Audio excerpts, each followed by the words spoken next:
on the milli, really I'm glad I'm alive. Shit, I could've died, I could've starved, but I ate up they hate, and I swallowed my pride. Hey now, say now, what's up solar system? I'm gonna try this food for the first time. It's called Grill Master Chew. And the owner of it is named Chew.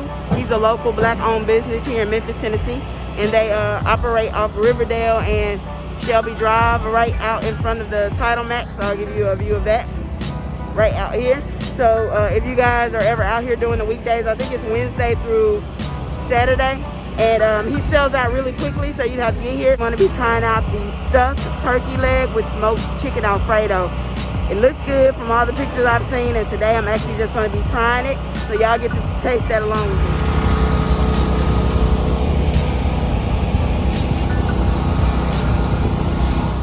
All right, guys, I got it in my bag, and I've never had a food bag so heavy in my life.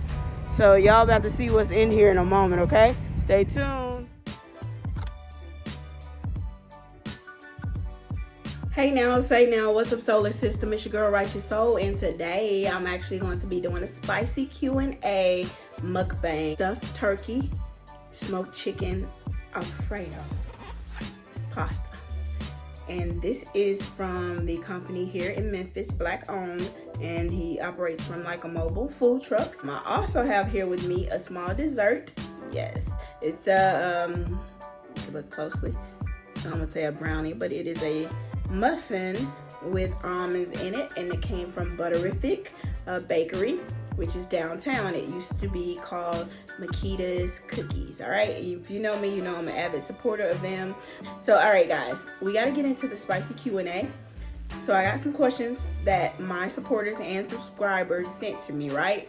So I'm going to make sure that I tell you who sent them, but I'm not going to say their last name. I'll give you their last initial, okay? Because they may not have wanted you. Some of those questions are a little spicy.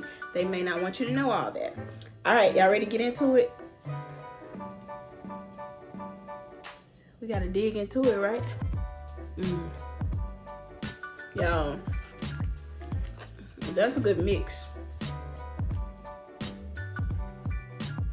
All right. A fun fact about me is I have to eat my desserts warm. My cake, my cookie, whatever it is, I like them warm up. It's a personal thing, I guess. All right, guys, and y'all already know I'm sipping on me some ginger ale, Canada Dry brand. That's the way I go. I have no idea how long it's going to take me to eat this at all. But I got questions to answer. The first question is, what is the best purchase you've made? I know most people think of things like cars and houses and stuff. I haven't never bought a house. I do now own a car, but I'm thinking the best purchase I made, and I think in terms of like poetry or events type things. As a YouTuber, I feel like the best purchase I made was my GoPro camera, but now I use my phone more so maybe the upgrade on my phone, because I did that for YouTube purposes too, so that I can have quality videos. My studio time for recording my poetry albums, I think all of those are good purchases for what I'm trying to do in this life. So that question was by Chris S. Number 2, would you rather have love or success? And that is by Tanessa T. Love or success? The old me would have said love, and the reason would have been because to have success and no one to share it with, is that really fulfilling? My new answer is success, right? And my new answer is success because to have love and be the only one in it, who wants to do that again? Not me. I'd rather have success this go around than love. Love is amazing. Love is great. I miss everything about love. When you finally are in tune and connect with a human on a level that's just unheard of, something amazing about that success can't give you.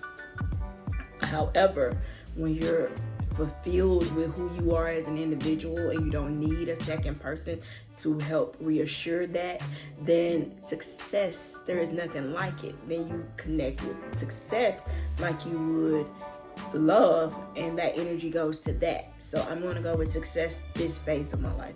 I'd much rather have that. Success, I feel like, leaves you only when you leave it. Love, people just get to walk away, and just, it's just not a good feeling. So I think I'm going with success this go around. The next question is, have you ever had a boyfriend? What's up, Kimberly? Shout out to you, long-time supporter for sure. Honestly, I've never had a boyfriend, but I've never had a girlfriend either. You know, you have people that you're close with or people you rock with throughout situationships. And I've had those. Never again, but I've had those. And nothing official, nothing I couldn't, you know, usually in those situationships where you can't post them, you can't share them, and when you're ready, they're not ready. When they're ready, you're not ready. It's all of that's gone on to me. So to answer your question, no boyfriend, but no girlfriend either. The next question is, who is your celebrity crush? Okay. Now I gotta make sure I get this right, because my best friends used to believe that it was Oprah Winfrey. They're right in the sense of she's somebody that I think business-wise could get, like I like that part about her. I like the hustle, I like the ambition, I like bosses. So naturally being drawn to bosses is why I would like Oprah.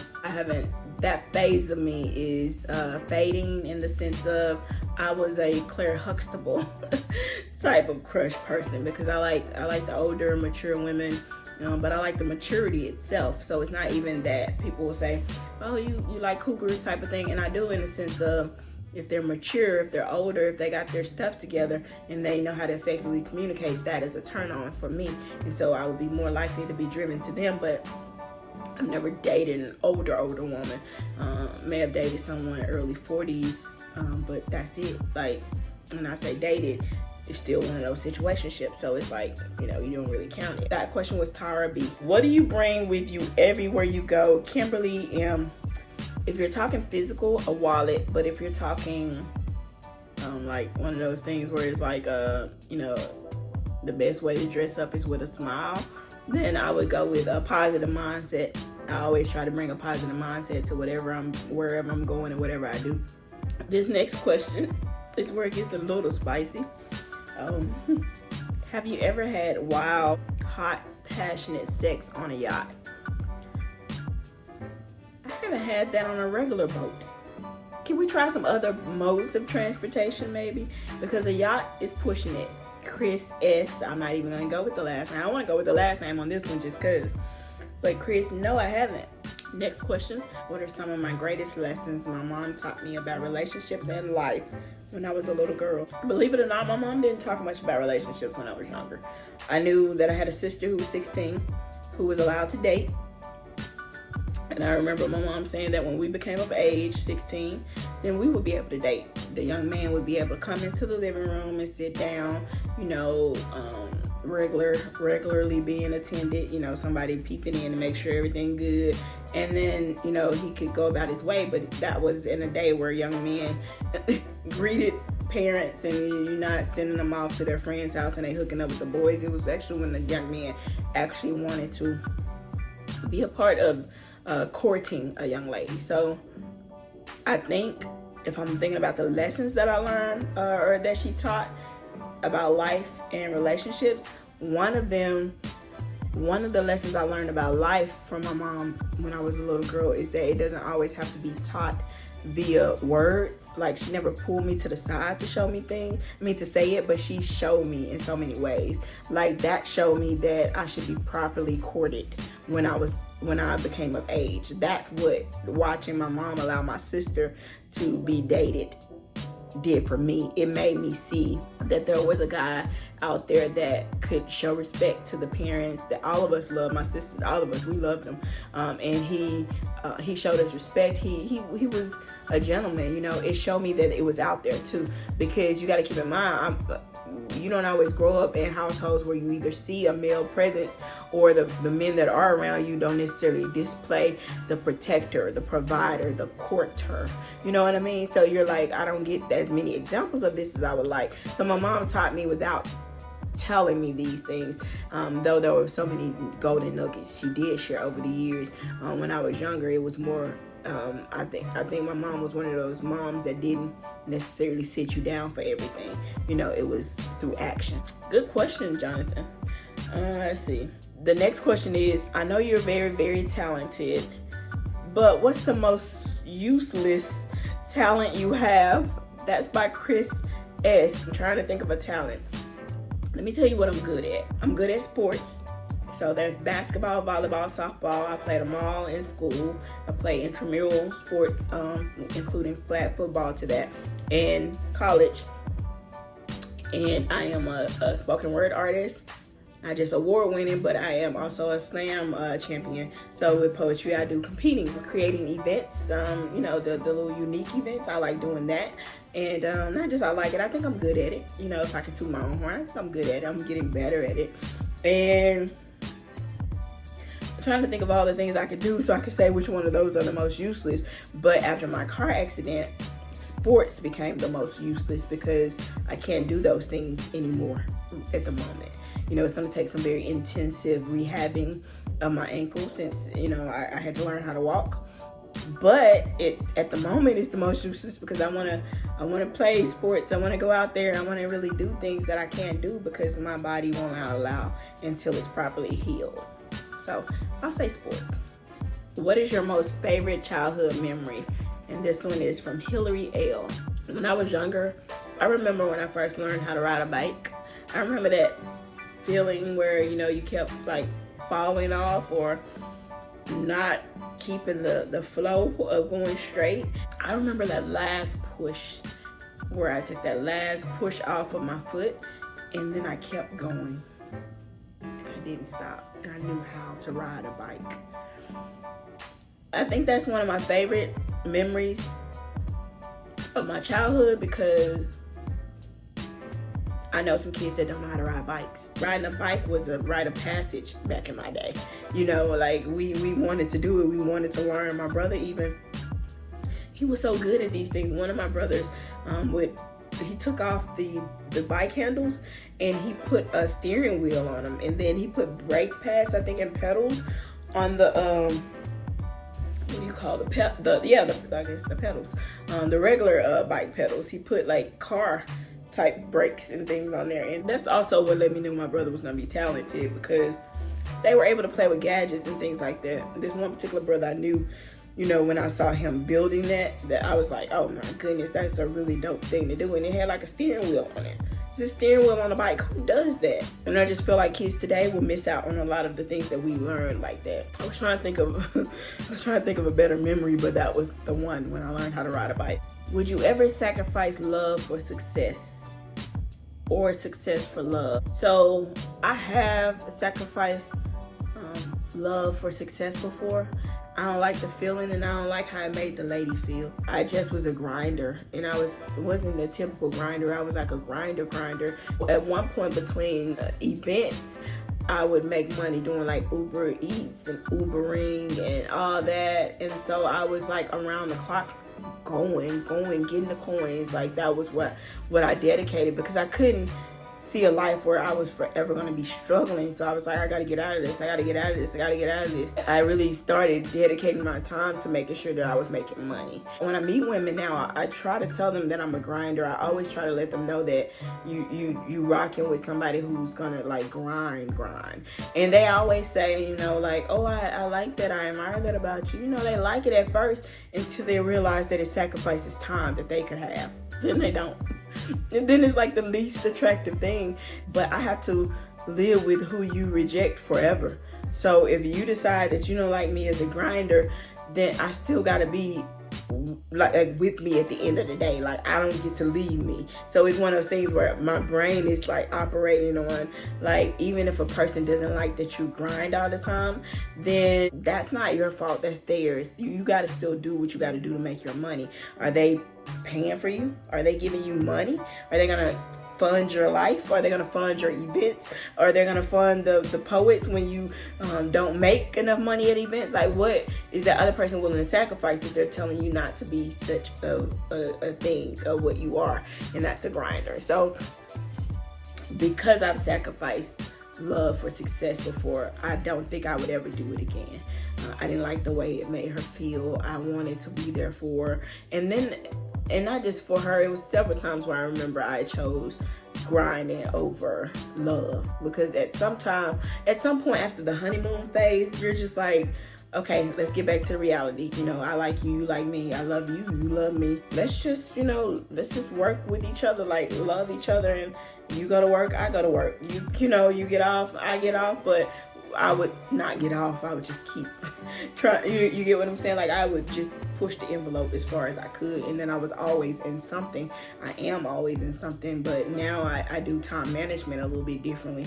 But I would next time I would sacrifice success for love, even though I chose success earlier in the earlier question, and that is because it's to balance the playing field. And I feel like it's going to be the one woman that I meet that I really should choose love over success. And that's the thing. A woman has a way of making you feel, making you feel like the impossible is possible. And so you will be willing to sacrifice some things if it means, being with this amazing person. And so, yeah, I owe it that. I owe love that, because when I've had people say, I just wish you made more time, or you made more time when I first met you. And I'm usually like this up front. I'm like, hey, I'm a grinder up front so that you know that you're not about to get somebody that can cuddle up with you for 5 hours, though I love cuddling. It's one of my favorite things to do. I need to do that when I'm off, though, not when you want to skip work and you want to cuddle. Like, we're not skipping work. We need these things. We want to make sure. But there are nowadays where I would sacrifice those things for somebody. I would. But if I'm choosing between success and love, I'm going to choose success this go around, but that doesn't mean I'm not willing to sacrifice it for the right kind of love, if that makes sense. And plus, I feel like I got some making up to do. I don't feel like a woman should ever feel like you can't make time for her, or that you won't. You could carve in an hour. You could carve in 2 hours. You could carve in date night. You could be romantic. You could leave her notes. You got things that you could do to make sure that she feels you, even when you're not present, So there's that. Who's your hero? Hillary says, who's my hero? Most people think of a hero as someone that saves others. If I want to narrow down what my idea of a hero is, it's someone who cares enough to save themselves, because they know that in order to save others, they have to be the best version of them. And I didn't say that to be deep. I said that to say a lot of people are busy saving the world when they're suffering inside. And I feel like the person that can recognize that they're suffering also and need healing is the person that I would define as a hero. Like, you don't know how much, how rare it is to find someone who's okay with saving themselves first so that they can save more people later. So in thinking that, I don't necessarily have a hero, I'm definitely going to try to be one. What's the most romantic thing you have done for someone? Kimberly M. With me always being in situationships, it's very hard to plan. It's not just very hard to plan, but unless someone is completely yours, because I've been there before where someone wasn't just mine and I didn't like it, but it was what it was. It's harder to do those kind of surprises. So there's this woman, and one of my first interactions with a woman on that level, before getting into my coming out stages as a gay person. So a young lady from my church, we grew up together, and plus she's like the pastor's family. So with her being a part of the royal family, if you will, I was working at Barnes & Noble, and I remember some of the things that she does. She sings, she plays music. She was just super dope, and at the time I knew she was dope, but at the same time we never crossed that boundary like that. So I was like, okay, what can I do for her to make her feel better? What can I do for her to encourage her to continue in the direction of her dreams? And so what I did was, after work one day, I went to the section where they had the journals and things like that. I'm a writer already, so I was already looking for something for me. So I was like, let me get her something. And I got her like this musical notebook. It had the musical notes all over it, and I got a little pen, a little something really cute to go with it. And when I gave it to her, she was like, this is the most, I think she said insightful at the time, thing that anyone has ever done for her. And for me, it wasn't necessarily that it was the most romantic thing, but for me, it felt like the first time that somebody felt like appreciated something that I did. Because there are some things that I've done for women that they never necessarily showed that they appreciate me doing. You know, I do custom things. I do try to make sure that that it feels more personalized when I give gifts. So I can't say that in my adult life I've had someone to truly appreciate the things that I've done. So I don't even really want to go into what that looks like or what some of those things were, because I just feel like it was the innocence of me getting that gift with the musical notes on it that made her feel that she appreciated it. She said it felt like a gift toward her dreams, and that was romantic to me. So, shout out to you if you're out there. What is something your brain tries to make you do when you have to will yourself not to do it? Go to sleep.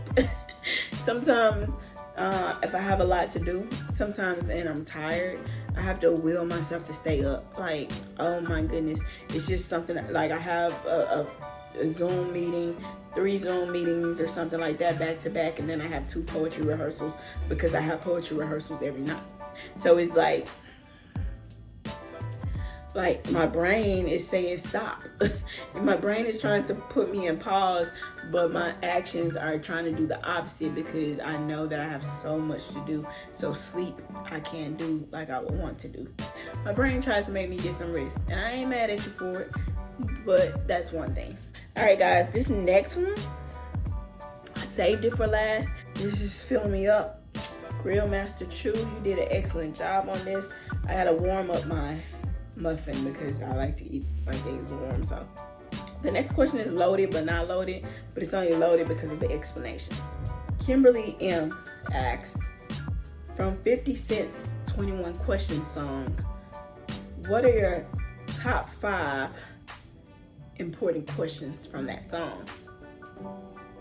It made me think because I had to go back and look at the lyrics, right? So I went back, I looked at the lyrics, and I picked out 5. You know, I was like, okay, let me see if I can do this.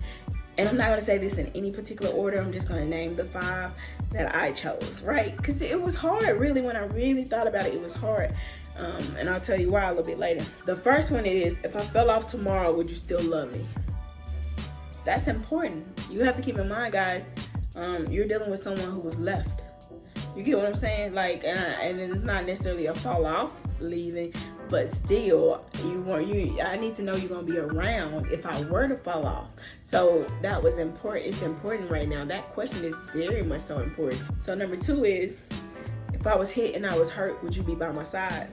So when I got ghosted, I had a car accident prior to, a couple of days after my accident, I was ghosted. So it was that if I was hit and I was hurt. Not really sure what 50 Cent means in his version of it. For me, I was hit and then I was hurt. Life hit me and I was hurt from what life just did to me. And so do I have somebody that's, gonna be by my side? And the person wasn't, and so the person is gone. So if I were to have asked her this, to test that, she could honestly be able to say, no, I'm not going to be there. I'm not going to be by your side, because she's gone and she left. I haven't heard from her since. The next one is, do you trust me enough to tell me your dreams? That question is so important to me because I need to know who I'm dealing with. I need to know it's someone that I can pour into. If you're not trusting me with something as delicate as your dreams, who are you sharing that information with, and how can I assist and support your dreams if I don't know them? So that's me. Can you trust me enough to tell me your dreams? And that was just important because I also need to know you doing your thing while I'm doing my thing, not you waiting on me to get done with my thing so we can be doing things. You get what I'm saying? I don't mind doing things with whoever my mate is going to be. I don't know what she is going to have in store, but I do know that I want someone that's ambitious, that's driven, and that's working for things herself. So I need to know what your dreams are, and do you trust me enough? That's why that question was important. How deep is our bond if that's all it takes for you to be gone?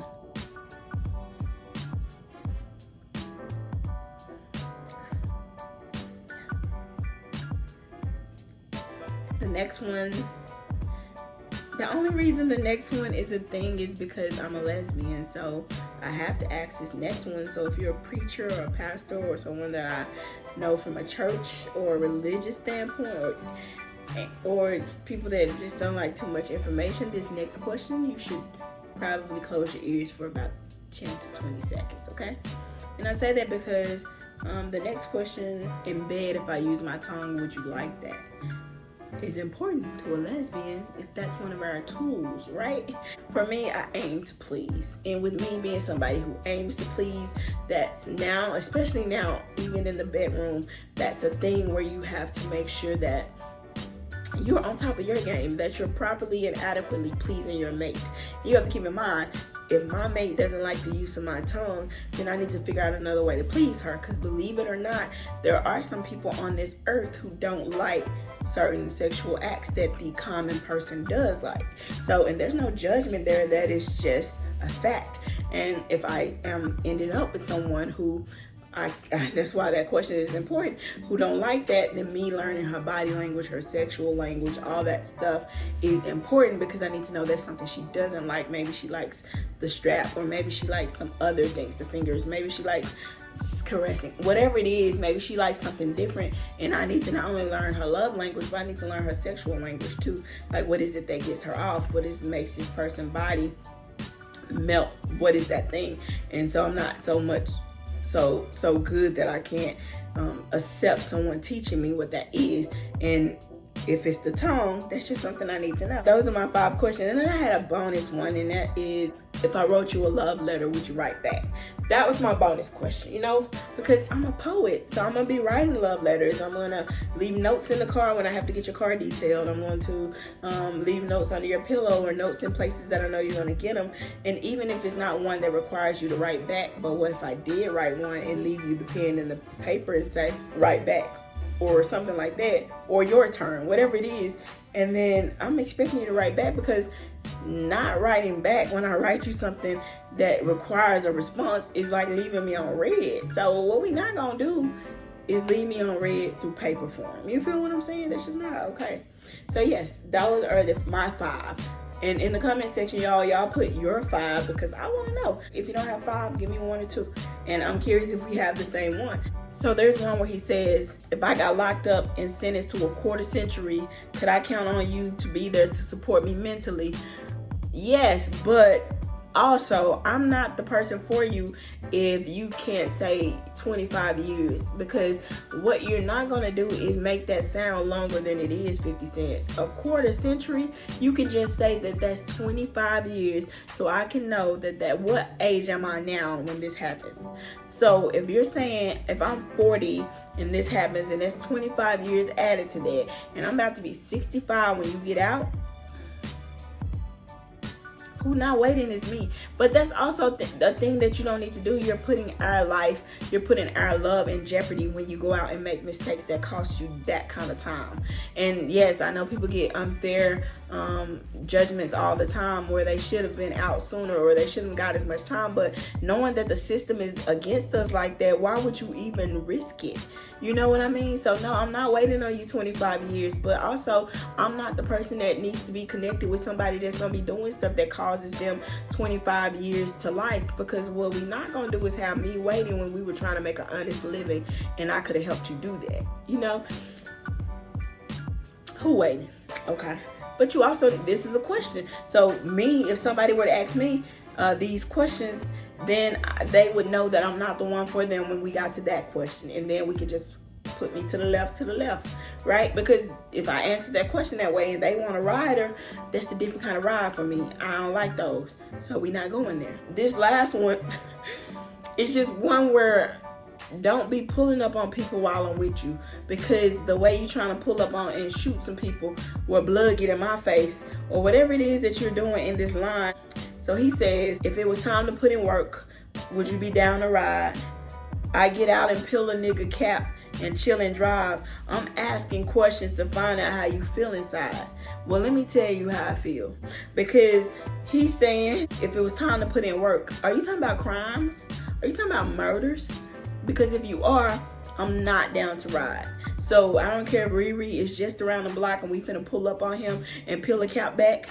What we not gonna do is that with me in the car. So I'm not the ride or die for that particular task, okay? So 50 cents, if you were asking me this question, the answer would be no. And I bet when he wrote this song, people got in his DMs and they were like, I answered, I could be there for you through all of those questions. Who didn't answer that way is me, because I can't, because it's just certain people, there are certain lifestyle and there are certain things that are going to be attracted in that lifestyle. You're going to attract certain people based on the lifestyle of the person you're dating. And so when you do that, you run into more risk. Yes, people get shot and killed and things like that all the time by association with people. So just merely being associated with them, or you guys were just about to go to a laundromat, or you were headed to an event, but you pulled up at the light that they knew you were headed to, and they have been tracking you. And guess what? At the light, everybody gets killed. You know what I mean? So it's just certain things that I don't want to subject myself to if I don't have to. You know, everybody gotta leave here some way, but who don't have to peel a nigga cap back is me. So who not trying to do that and watch you do it for me to be a accessory to the crime? Or if I'm right there with you, yeah, they can pin me for that too. So who not finna be found in the same place as that crime is me and you at the same time. So you could do it, and I ain't gonna judge you, and I'm not trying to like be no snitch or nothing, but I will. So don't put me involved in it. Just know who you can deal with, who you can trust in those scenarios. You cannot trust me in that scenario. I'm telling you right now. My heart, my conscience will not let me sleep knowing I sleep well at night, right? And it's only because my heart, my mind, and my soul is in a good place. And so if you start doing some messed up stuff, it no longer can function that way, okay? Cool. All right, guys, that is it for my spicy Q&A. Some of it was spicy, at least for me. Thank everybody who sent in those questions, guys. Whenever I do mine, I'll go on Instagram, I'll go on Facebook, and I'll be looking for questions. Feel free to ask me whatever you want. I got some really good segments coming up for y'all. Memphis YouTuber ready to become the most successful Memphis YouTuber out there. And I'm just speaking all great things on my life. I know it's my world. You know it's my world, but it really isn't a world without y'all in it, because y'all keep it spinning. And you already know the rest. Hey now, say now, and we're out. And I took a year and supported my guys. They did it really big. Now I'ma eat till I bust it the side. I'ma go pick a lick.